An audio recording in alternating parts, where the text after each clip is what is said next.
Welcome, everybody, to another fantastic episode of The Shift. And in these episodes, if you haven't seen episodes 1 and 2, it's basically this. A lot of teachers transfer schools, transfer districts, and when they're making that shift, not only do they have to shift into a new learning environment, but also a new digital ecosystem. You might be really well-versed in all the things Google and then move to a district that is heavily Microsoft, or a district that is heavily Microsoft, and you have to learn all the things Google. So we are here to show you the shift. We're going to show you how to get each and everything done in both ecosystems. But before we get started, let's go ahead and introduce ourselves.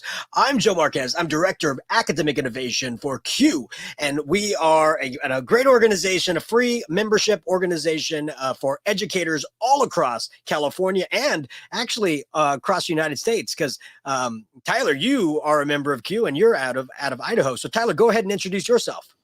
Yeah, thanks, Joe. I am Tyler Keefe. I am the technology integration coach up here at Sherman Elementary School in wonderful, snowy Nampa, Idaho today. And just thawing off from lunch recess duty with those great kindergartners, and excited to talk a little bit about the nice little shift that we've been making, and hopefully everybody else out there that's making this shift in the middle, you guys are finding something useful out of this. Yeah, and what we are hoping to do is kind of peel away the onion, right? Peel away the layers slowly and surely.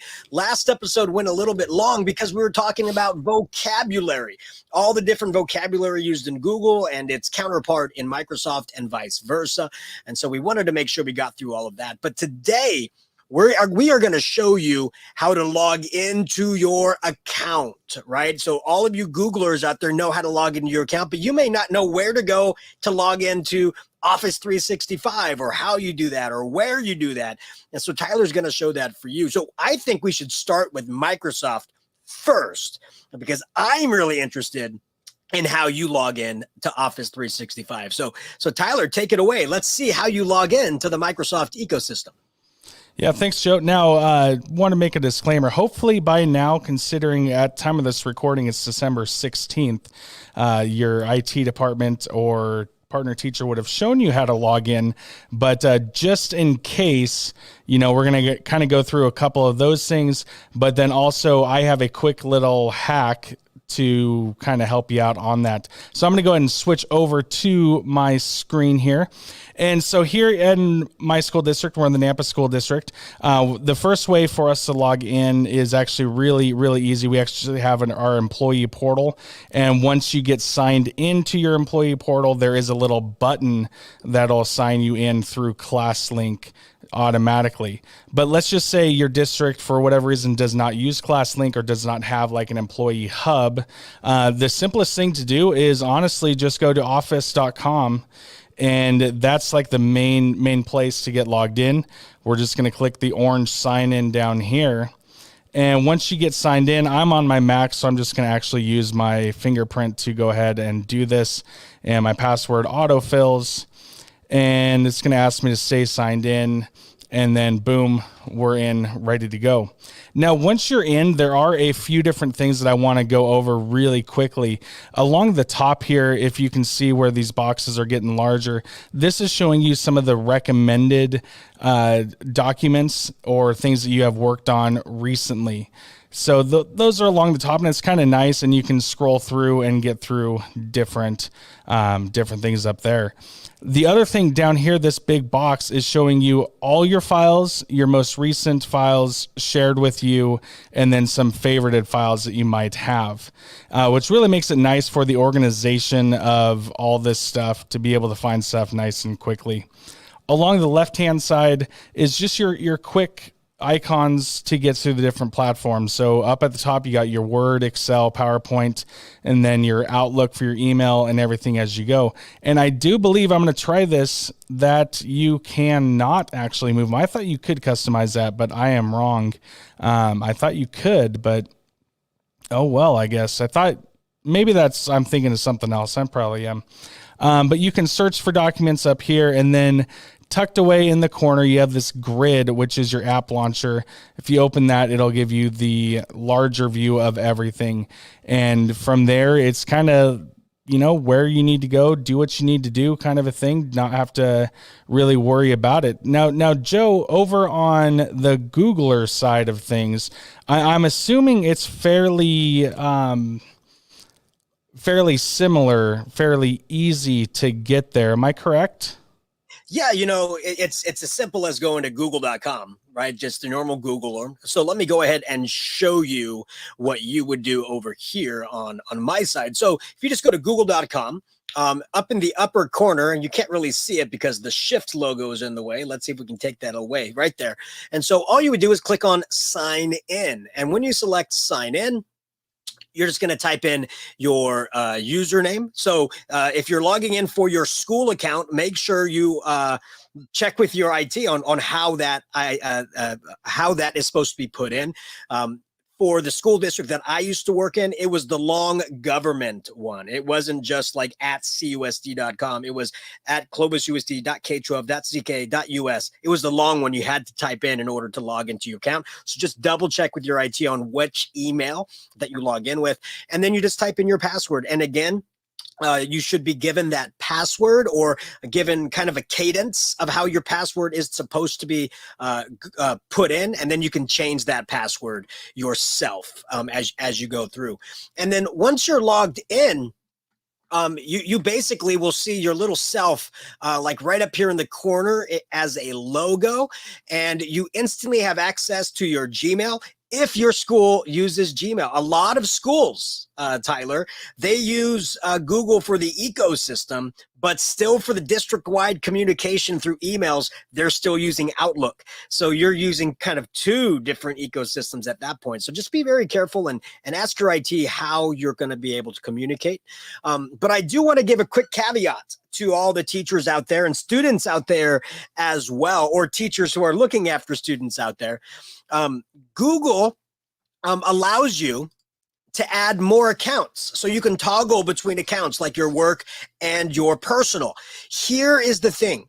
If you do that here, if you do that in this box, your accounts sometimes cross streams. I'm doing it as a Ghostbusters term, sometimes cross wires. So if you're trying to log into a school purchased application and they say just log in with your Google account, if you log in with your personal account and your school account, it will always default to your personal account. And so if you're trying to log into a school purchased account and you need your Google account, it may not work that way. So I highly recommend do not double log into accounts here.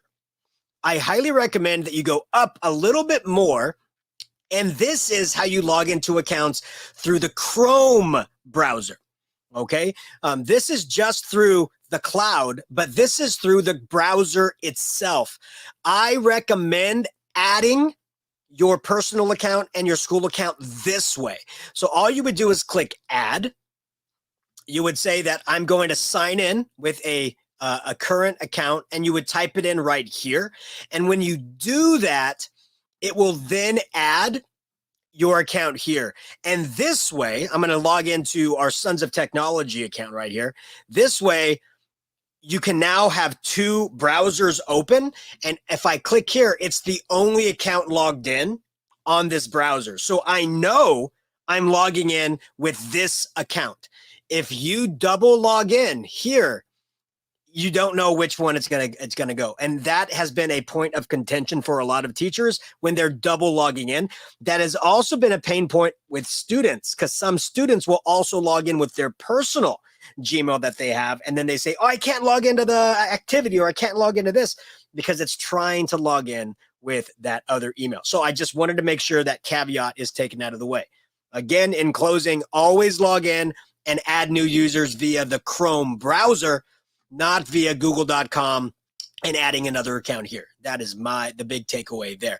But once you've done, you can see all the different things you can do here in the waffle. We always refer to this little thing up here, this square within squares, as the waffle, because it looks like an Eggo waffle. And you click on it, and this is where you can go to all of your different accounts right here. You have your Gmail, your Google Drive, your classroom, and all those things. Your district administrator can decide what they want up here, and then your secondaries down here. If you're using a personal account, it's whatever Google has set, but your school admin can say, I want these certain apps up here. I want these items up there. The number one thing that you're probably going to select once you've done that is Google Drive. And so similar to you, Tyler, when you logged into the office, it kind of took you to something similar like this, right? You had all the different applications you had worked with before. And then off to the side, you had all your little icons of things that you can get to.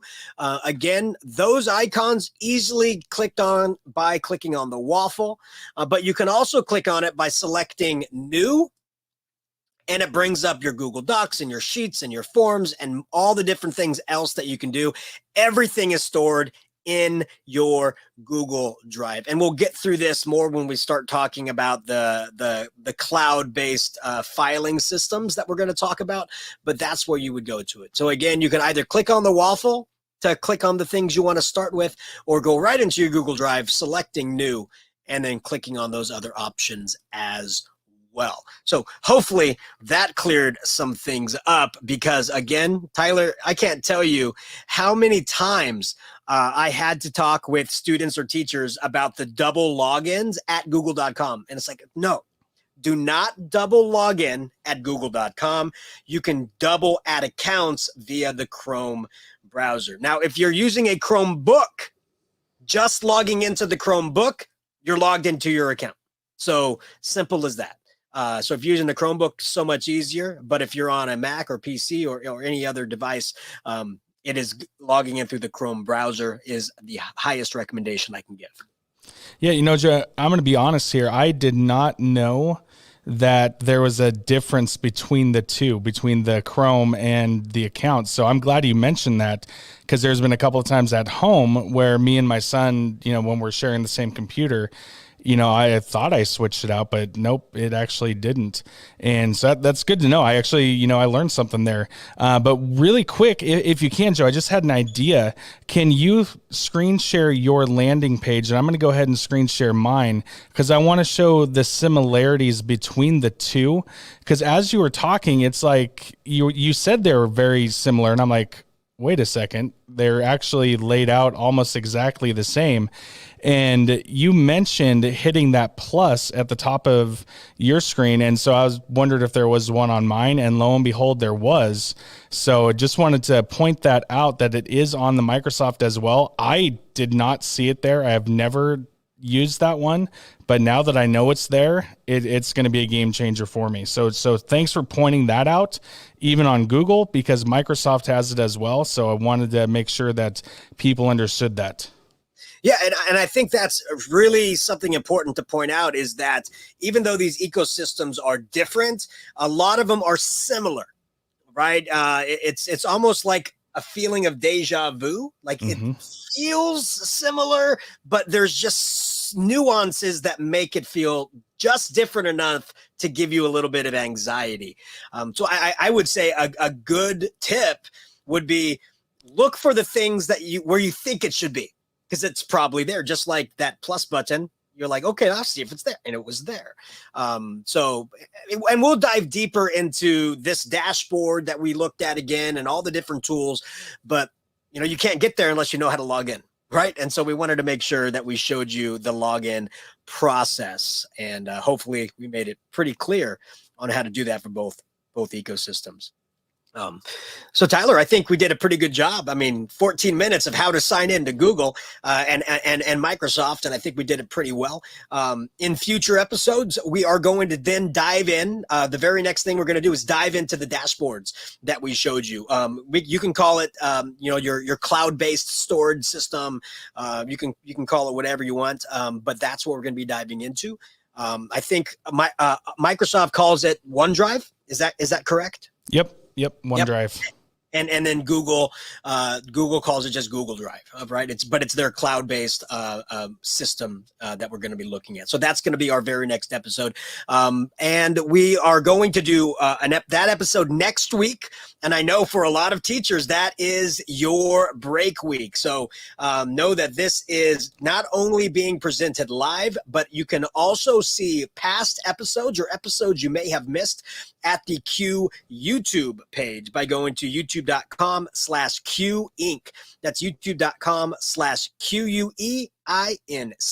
And that will allow you to see all the past, not only past shows of The Shift, but all the different Q Media shows that are being produced each and every week. So before we go, I want to say, thank you so much, educators, for doing everything that you do, all the hard work that you have put forth.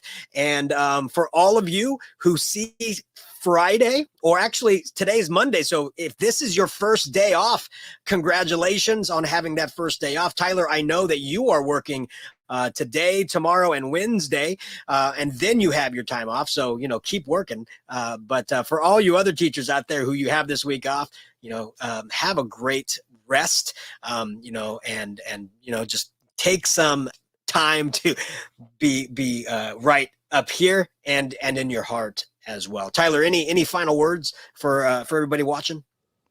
Nope. Just, stay out there, have some fun, find some time to relax and unplug. Sounds odd coming from a tech coach, but it's really important. So just wanted to lay that out there really quick. All right. So you know what? We always like to say this at the end, but you know what? Education is great, but sometimes shift happens. And when that happens, we are here to support you. So thank you so much for watching. Thank you so much for everything you do, and have yourselves a wonderful, wonderful holiday break.